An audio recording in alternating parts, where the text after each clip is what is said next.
खबर गाजीपुर से है, जहां पीजी कॉलेज के technical education and research institute में सेमिनार का आयोजन किया गया। सेमिनार को एपीजे कलाम तकनीकी विश्वविद्यालय लखनऊ के कुलपति प्रोफेसर जेपी पांडे ने संबोधित किया। Vice chancellor professor JP Pandey ने साइबर क्राइम से सुरक्षा एवं जागरूकता विषय पर व्याख्यान दिया। इस दौरान उन्होंने तकनीकी संस्थानों में साइबर सुरक्षा के पाठ्यक्रमों के बारे में बताते हुए सभी के लिए इस विषय के प्रति जागरूक होने पर जोर दिया। सेमिनार में तकनीकी संस्थानों छात्रों को साइबर सुरक्षा को लेकर जानकारी दी गई। सेमिनार में बड़ी संख्या में तकनीकी छात्र और कई संस्थानों के प्रतिनिधिमंडल मौजूद रहे। गाजीपुर आने का उद्देश्य जो आज का कॉन्फ्रेंस थी और साइबर सिक्योरिटी पर गाजीपुर में ये कॉन्फ्रेंस आयोजित हो रही है और इसलिए वाइस चांसलर को यहाँ रहना चाहिए। हमारे संस्थान है, अच्छा परफॉर्म करता हुआ संस्थान है, तो इसलिए हम लोग गाजीपुर आए। सर 2 दिन का नेशनल सेमिनार है ये, लेकिन अगर देखा जाए तो इसमें साइबर सिक्योरिटी को लेकर काफ़ी जो भी हैकर हैं साइबर सिक्योरिटी पे काम कर रहे हैं। उसके साथ ही एआई भी आ गया है, उससे भी काफ़ी लोगों को दिक्कत है। आवाज़ चेंज करके लोग को पैसा मांगना, तमाम तरह की दिक्कतें आ रही हैं। इसमें क्या बताएंगे? ऐसा है कि देखिए, ये तो चलता रहेगा, ये प्रकृति का नियम है। कोई चीज़ होगी तो उसका काउंटर भी होगी। जब सांप काटता है तो उसका एंटी वेनम भी हमने बनाया है। तो जब भी कोई चीज़ आप टेक्नोलॉजी का यूज़ करेंगे तो उसका जो नेगेटिव होगा वो भी, जैसे वायरस बनाने वाले लोग आए तभी तो एंटीवायरस बना। लोग ये कहते हैं वायरस बनाने वाले एंटीवायरस भी बनाते हैं, वो भी एक बड़ी इंडस्ट्री है, तो वो भी चलती रहेगी। साइबर सिक्योरिटी में हम लोग केवल क्राइम की बात न करें, क्राइम तो एक होगा ही होगा। हाँ, जब साइबर सिक्योरिटी नहीं था तो भी क्राइम था। क्राइम के तरीके दूसरे थे, सड़क पर लूट लेते थे। ठीक है, अभी क्या है कि हमारे पास डेबिट कार्ड है, क्रेडिट कार्ड है, इसकी लूट अलग तरह की है। तब भी यही है, हमको इसमें अंदर जो पॉजिटिव चीज़ें निकाल के रखना है। और प्लस जो इसका जो साइबर क्राइम है, इसके लिए तो सरकार काम कर ही रही है। जो अभी हमने चर्चा करी है कि अभी इसके लिए लीगल फ्रेमवर्क हमारा स्ट्रांग होना चाहिए, जिससे कि कोई भी विदेश की कंपनियां आके मिसयूज़ करके न चली जाए। अभी तो हम साइबर क्राइम की बात कर रहे हैं, बहुत सारी कंपनियां हैं जिनके सर्वर इंडिया में नहीं है, जैसे फेसबुक है, ट्विटर है। अभी आपने पीछे दिनों देखा था ट्विटर के साथ सरकार की कितनी लड़ाई चल रही थी। तो ये डेटा नहीं देते हैं, हमारा डेटा तो लेते हैं, हमारे यूज़र लेते हैं। इस समय इंटरनेट यूज़र हम सबसे नंबर 1 पर हैं।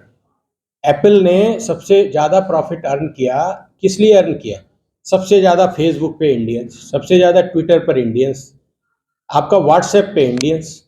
तो हमारे लिए तो प्रोटेक्शन होना ही चाहिए ना, हमारा यूज़ कर रहे हैं हम। आजकल सर्वर जो है सिक्योरिटी और सोशियोलिटी इम्पैक्ट पर आपने अभी सेमिनार में कुछ अच्छी बातें बोली, पॉजिटिव रिजल्ट्स भी हैं और नेगेटिव रिजल्ट्स भी हैं। आपको नहीं लगता कि एकेडमिक कुछ क्लासेस भी रेगुलर चलनी चाहिए इन सब चीज़ों की? मैंने आपको बताया ना, मैंने अनुरोध किया सारे फैकल्टी मेंबर से कि जितने भी साइबर सिक्योरिटी के ब्रीचेज हुए हैं वो लड़कों को केस स्टडी दो। जैसे अभी मान लीजिए पार्लियामेंट में प्राइवेट डेटा प्रोटेक्शन बिल आएगा, तो इसके बारे में हमको अवेयर करना है छात्रों को क्लासरूम में। अच्छा, डायरेक्ट तो आप नहीं कर सकते। मान लीजिए आपने कोई एक प्रोजेक्ट दे दिया, प्रोजेक्ट में आप उनको एक्स्ट्रा टाइम में आप उनसे कराइए, उनका भी जनरल नॉलेज बढ़ेगा। कोई सिविल सर्विसेज की तैयारी करेगा तो उसके लिए वो एक अच्छा टॉपिक तैयार हो जाएगा। तो उनको अवेयर करना है, और जब हम अवेयर होंगे, संस्थान अवेयर होंगे, तभी हम समाज के अन्य लोगों को भी जो इससे सीधे नहीं जुड़े हुए हैं, केवल यूजर हैं, उनको हम अवेयर कर सकते हैं। आजकल इसके यूजेस और इम्पोर्टेंस को देखते हुए मेरे कहने का मतलब है कि क्या हर एकेडमी में कुछ इस तरह की कक्षाएं लगातार ऑलरेडी सेकेंड ईयर में हम साइबर सिक्योरिटी के कोर्स पढ़ाते हैं। इनको सेकेंड ईयर में सभी लोगों को पढ़ाते हैं।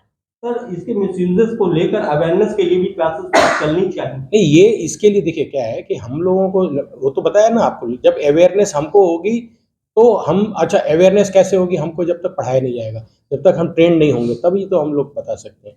तो ये हमारे छात्र, हमने आह्वान किया है हमारे टीचर्स का कि वो इसके लिए आगे आए, कि वो खुद पहले ट्रेन हो, फिर लड़कों को ट्रेन करें, फिर लड़के बाहर जाके ट्रेन करेंगे। आजकल क्लाउड बेस्ड सर्वर पे लोग काम कर रहे हैं, लेकिन वो भी सिक्योर नहीं है। उसके लिए क्या कहेंगे? नहीं, सिक्योर तो कोई भी चीज़ नहीं है, आपको उस पर काम करना है। जैसे मान लीजिए किसी क्लाउड पर हम डेटा रखते हैं तो उसके एसओपीज़ हैं, वो एसओपी का पालन करना चाहिए। और फिर इसके साथ ही मैंने आपको बताया ना कि हमारा लीगल फ्रेमवर्क स्ट्रांग होना चाहिए।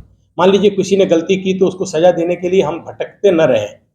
हमको भटकाने, जैसे हमारा लीगल सिस्टम है, तो वो इस तरह का, अभी बहुत सारे लोगों को तो मालूम ही नहीं है कि क्या साइबर क्राइम है, का आईटी एक्ट क्या है। 2000 में आईटी एक्ट आया, आप बताइए, बहुत सारे लोगों को मालूम नहीं आईटी एक्ट में क्या लिखा है, क्या चीज़ें करनी चाहिए, क्या नहीं करनी चाहिए। पहले तो ये सब नहीं होता था। और जो अब मोबाइल हम इस्तेमाल करते हैं, यही हमारे लिए हथियार भी है और यही हमारी कमजोरी भी है, दोनों है। Thank you.